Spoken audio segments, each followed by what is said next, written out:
Warning: the following podcast may contain coarse language and is intended for Philadelphia Eagles fans. Fuck the Cowboys.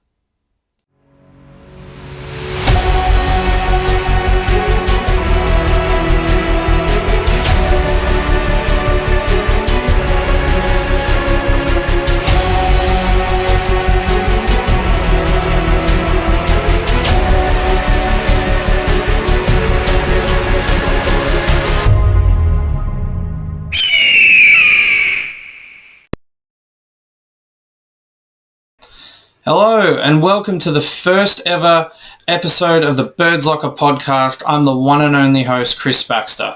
Just a little bit about myself. I'm a 32-year-old from Melbourne, Australia. I've been an Eagles fan since my first year of high school way back in 2004. I'm an avid Philadelphia Eagles jersey collector with over 110 licensed and official jerseys ranging from standard retail prints to signed player-issued jerseys and everything in between. I played American football here for 7 years, coached for one. Shout out to the Southeastern Predators here in Victoria, Australia. I certainly know that I'm not the gospel on football, but I like to think that with my knowledge, my playing days, and my love of both the NFL and college football, that I have a leg up on the average fan. For the people watching, feel free to tell me your story. What got you into football? What got you following the Birds? I'll be happy to hear it. As for this podcast, it's something that I've always wanted to do, and life circumstances have shown me that life is short, so fuck it, take chances and do the things you want to do. There'll be a lot of trial and error, and I'm sure production value can and will improve, but for now, I'll be pushing to get stuff out as best I can. I want to thank a great friend of mine, George Salas, who has been amazing in helping design, structure, and put this together with me. Looking forward to this week's game preview. We currently enter this week 10-3. We're second in the division, fifth seeded in the playoff race, but Dallas losing today to Buffalo means that we now can jump straight back into first place in the division and be equal with wins with the San Francisco 49ers, keeping them right on their toes. After a couple of disappointing losses to contenders in the Niners and Cowboys, this week we travel to Lumen Field in Seattle, Washington to take on the Seahawks. Coming into the game, the Birds have been struggling. Been outscored 75-32 in the last 2 weeks, showing struggles on both sides of the ball. Coming into the Niners game, we were averaging 28 points per game. We barely scored that in the last 2 weeks combined. There's a lot to unpack, but the crust of it is we haven't been winning the turnover battle. We haven't been getting pressure on the quarterback. We're getting smashed in times of possession. We are not getting off the field on third down. And we are not scoring in the red zone. This needs to change and fast if we want to make anything of this season, and we do not have time to wait around and hope. And they've already started that by moving Matt Patricia to the defensive play caller and moving Sean Desai back to the booth. The magnitude of this game is huge.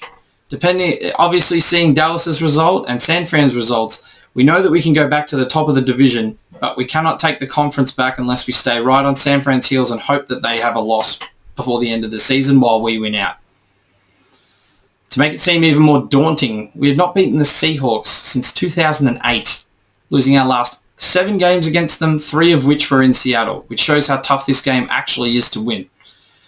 For those jersey fanatics like myself, we'll be rocking our away jerseys with green pants. Let's go. Now for the keys to the game. Offensively, they're not great at defending the run or the pass. Simple, be creative, mix it up and keep drives alive. They don't produce a lot of turnovers, but they do produce sacks, and we do know that sacks are drive killers. They push you into second and longs, third and longs. They get you off the field. The best way to get around this is to run, if they're going to play soft coverage, use quick slants, use running back screens. If they want to play nice tight coverage, use rub routes, get our guys open, get AJ Brown in space. He can create yards after the catch. So can Devontae Smith. Get the ball in their hands as quick as possible, and it puts less pressure on Jalen Hurts or Mariota, whoever's back under center, to get that ball out nice and quick, and they don't have to hold onto the ball for too long, which gives them more chance of getting a sack on the quarterback. Utilize the run to extend drives and occupy time of possession. We need to do this far more often than we have been. We keep waiting till the second half to do it. It doesn't work. We need to do it from the get-go. Occupy the ball. Give our defense a breather. They're on the field way too much and they're getting gassed and tired out, and teams are just blowing us out of the water. It's been our Achilles heel all season. We need to possess the ball more. For fuck's sake, look after the football. You cannot fumble the ball 3 times in a game and expect that things are just going to go your way. Look after the ball. It's the one thing that you hold on to. It's basic football. Fumbling 3 times from 3 offensive captains is just flat out unacceptable. But aside from all those issues and problems, I see no reason why this team can't put up a competitive score. But that's not going to happen if we're having these empty trips where we're getting either 0 points, we're turning the ball over, we're punting, or we're simply turning 7 points into 3 points because we aren't sustaining the drive. We should honestly be looking for about 30 points plus, but the weather may have a factor in reducing that. Defensively, they can pass the ball and possess one of the best receiving cores in the league. The best way to shut them down is to shut that down. If we can play tight coverage, and our D-line has to play a big part in that, if our D-line's getting home and our cornerbacks are playing nice tight coverage, it's going to force them either into mistakes or getting sacked, or they're going to have to default to a run game that doesn't really work for them. As far as allowing sacks, they're about mid-pack. That gives us an opportunity. Either they're going to wrestle that on top of us, or we're going to wrestle that on top of them. I think our D-line is paid enough, and there's a lot of money on talent on that D-line that they need to start producing again. It's a big staple of why we got to the Super Bowl last year, and it'll be a big reason as to whether we can wrestle our season back or not. We need to get off the field on 3rd down. Strangely, we average one of the best yards to go defensively, showing that we put teams in 3rd and medium and 3rd and long quite often, but we have the league's worst conversion rate at 48.1%, which is abysmal. Teams are not worried about getting to 3rd down on us because they all know that there's a almost 1 in 2 chance of converting it. We need to get that momentum back for our defense and also put our offense in better situations. Offensively, they average about 21.5 points per game, and honestly, this should be the mark that we try to keep them to, because if we do, I feel like we'll go a long way towards us winning the football game. Now for the injury report. So some injury news coming out. Julio Jones is off the report and eligible to play.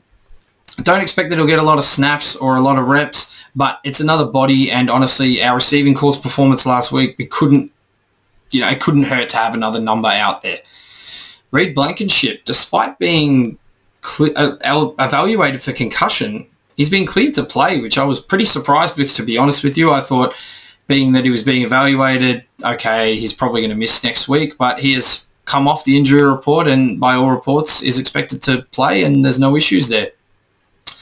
One to watch, Avonte Maddox is back at practice and possibly in line for a playoff push. They will have to activate his 21-day window pretty soon, but it's one to keep an eye on because that secondary unit has been pretty demolished all year. He'd be a massive boost, especially in that slot. Probably some bad news coming out. Darius Slay has had an arthroscope on his knee and is out for this week and possibly a couple of more weeks this season, but it is said that he will be back prior to the end of the season. Pretty big loss considering the week that we have, but those are the cards that we're dealt. Another big bit of news is Jalen Hurts had an illness, which they weren't concerned with initially, but they have now downgraded him to questionable, which is pretty bad considering, this is our quarterback. We know how tough he is. We know that he will fight through anything to play for this team. The fact he's been downgraded to questionable has me pretty worried that he may actually not play, depending on how he pulls up tomorrow morning. So as our injury report currently stands, Darius Slay with his knee is out. Zach Cunningham also has a knee injury and he is also out. Cam Jurgens' pectoral injury, he has not come up again this week. He is out. Jalen Hurts with an illness is questionable. As for the Seahawks, they have 5 questionable players. A lot of them haven't practiced, which is a bit dicey, but we'll see how they turn up on the weekend. But the questionable players, Jamal Adams has a knee. Nick Ballore has a knee. Dwayne Eskridge has a rib injury. Geno Smith has his groin injury, which he tested out last week before the Niners, but was not good to go. The question is he going to be good to go this week, or will they roll with Drew Lock again? Who knows? And Devin Witherspoon has a hip injury and did not practice all week. It'll be very interesting to see which one of those players actually gets up and which ones do not, as I'll probably have a big impact on how the game goes. Now for the player watch. For the Eagles, Jalen Hurts, it's a very big week for him. He's had a couple of down weeks where he's really struggled to lift this offense, and we need a big game out of him. He needs to step up in the pocket more. He needs to hit his checkdowns, but we also need some reliability from our receivers as well to hit those big plays when he does put them on a rope. We need to rebound and make a statement to the league to show that he's still one of the elite quarterbacks in the NFL. But the kicker is he is under an illness and may potentially not play. If he doesn't play, it is a huge week for Marcus Mariota, who will get his chance to suit up in Eagles colours in a regular season game for the first time this year. Despite his struggles in the preseason, he's one of my favourite Ducks QBs of all time, and I believe he can still get the job done in this league. It's a big week for DeAndre Swift. We keep saying that we need to run the ball more, and this is the man to do it. He can run downhill, he can make plays in space, he can catch the ball out of the backfield, he can do it all. But we need to get the ball in his hands, and he needs to prove that he can do that with consistency, so then we can rely on him coming in towards the end of the season. This entire receiving core simply has to be better this week. They were horrible last week. The fumbles, the missed plays, the dropped catches, it cannot happen this week. They need to be more switched on and make those plays, because when they do, we look $1 million, and when they don't, we look fucking terrible. Look for Dallas Goedert to utilise more of the middle of the field to give us that even spread of how we can use the ball. Josh Sweat has had a couple of down weeks, especially after a really hot start to the year where he had 6.5 sacks. But in the last couple of weeks, it's just been false starts and no pressure on the quarterback. He's one of my favourite players, and I certainly believe in him, and I believe that he can rebound and make some big plays on the weekend.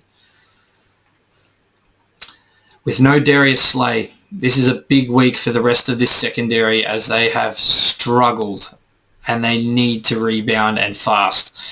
For James Bradbury, Eli Ricks, Keely Ringo and Bradley Roby, people have been talking. If you want to shut them up, there's one way to shut them up, and that's lock people the fuck down, especially one of the best receiving cores in the league. It's a big week for Shaq Leonard. Especially with the news of Zach Cunningham being out, Shaq Leonard now has his opportunity to step in and be that all-pro player that we know he can be and that we signed him on to be for this linebacking core. He only had 13 snaps last week. That was mainly because he'd only just been learning the playbook. That playbook will be down pat this week, and I have no doubt that he will have a big role in this game coming up. Lastly, I know that I said this is a player watch, but I have to mention these coaches. The coordinators have been nothing short of abysmal, and they've been criticised, and rightfully so.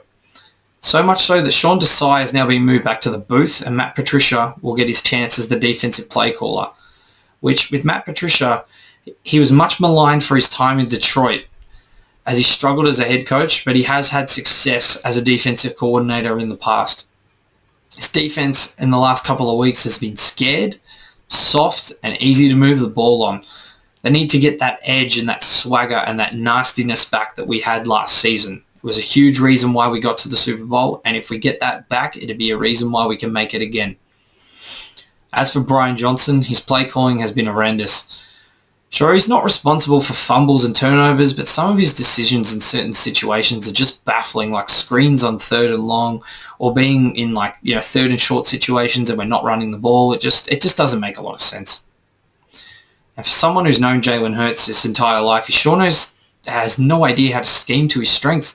The RPOs, the design runs, the keepers, all of those things are huge for him, and we've just gone away from those. It's very baffling.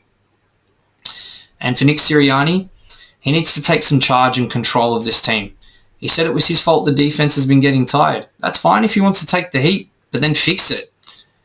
And then to say there isn't going to be any changes to the play calling, Well, there already has been one change. How long till they make the next? And if they start making changes to coordinators, you know what comes after that.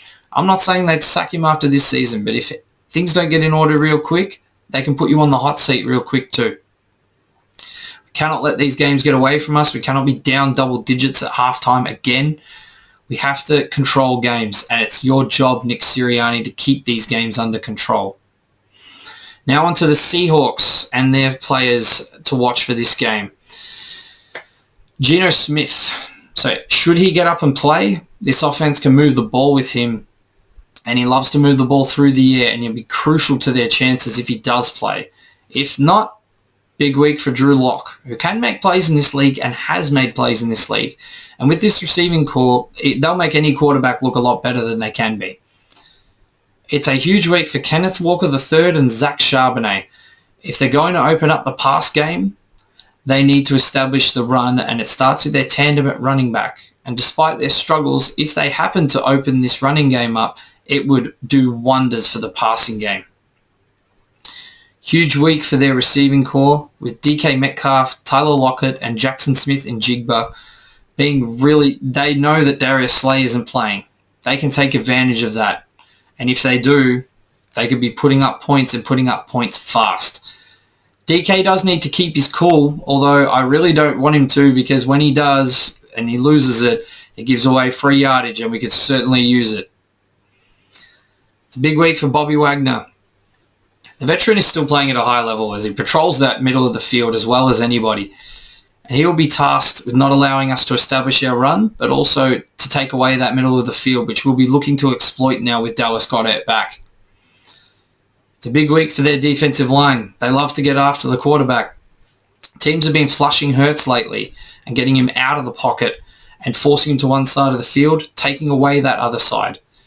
If their defensive line starts doing that and starts getting home, it could be a long day. And they know that Hurts has had fumble troubles. I have no doubt they will be practicing this week to try and get that ball free. And I also look at Tariq Woolen as a big player in this game.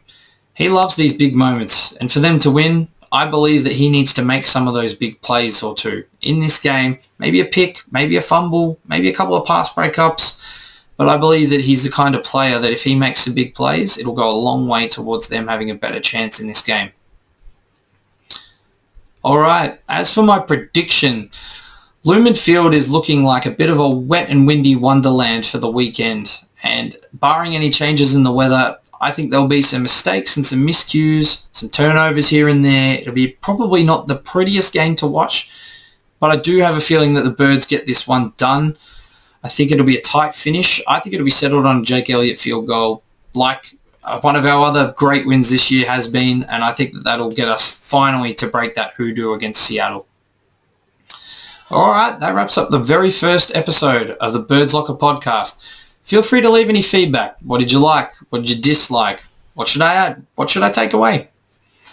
I love discussion on all things Philadelphia Eagles, especially things like jerseys. I also follow the Sixers and the Flyers. Talk to me about that, all you like as well. I want to build a community here and a loyal fan base.